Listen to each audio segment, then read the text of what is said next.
नमस्कार, स्वागत आहे तुमचं प्रतीक्षा डिलिशियस किचनमध्ये. आज आपण पाहणार आहोत मिरचीची भजी.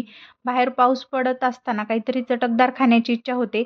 मग त्यासाठी आज आपण अगदी 5 मिनिटात तयार होणारी मिरचीची भजीची रेसिपी पाहणार आहोत.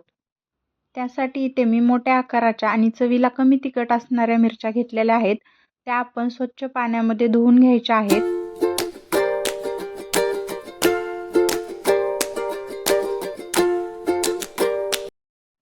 त्यानंतर आपण त्या सर्व मिरच्या मध्यभागी कट करून घ्यायच्या आहेत, जेणेकरून आपण केलेलं कोटिंग आतमध्ये पर्यंत जाईल आणि मिरच्या छान तळल्या पण जातील.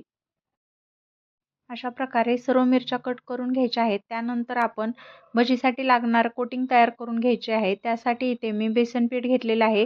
त्यामध्ये थोडंसं लाल तिखट, हळद, मीठ, थोडासा ओवा आणि कोथिंबीर टाकून त्यामध्ये पाणी टाकून आपण ते छान व्यवस्थित मिक्स करून घ्यायचं आहे.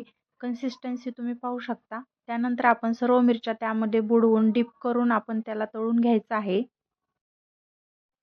मिरच्या तळून घेण्यासाठी इथे मी कढईमध्ये तेल गरम करायला ठेवलेले आहे. तेल छान गरम झाले की आपण सर्व मिरच्या तेलामध्ये टाकून छान तळून घ्यायच्या आहेत.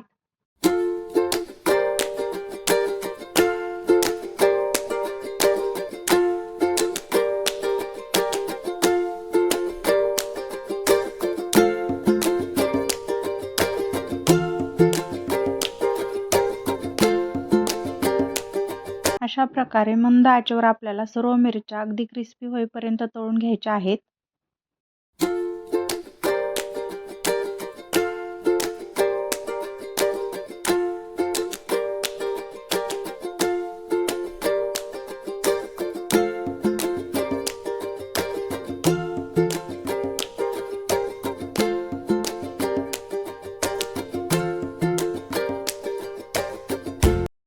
अशा प्रकारे सर्व राहिलेली भजी आपण तळून घेऊ आणि त्यानंतर तळलेली भजी आपण प्लेटमध्ये काढून घ्यायची आहेत. तयार झाले आपले मस्त कुरकुरीत आणि छान चटकदार अशी मिरचीची भजी. रेसिपी जर आवडली असेल तर लाईक करा, शेअर आणि सबस्क्राईब करायला नक्की विसरू नका. धन्यवाद.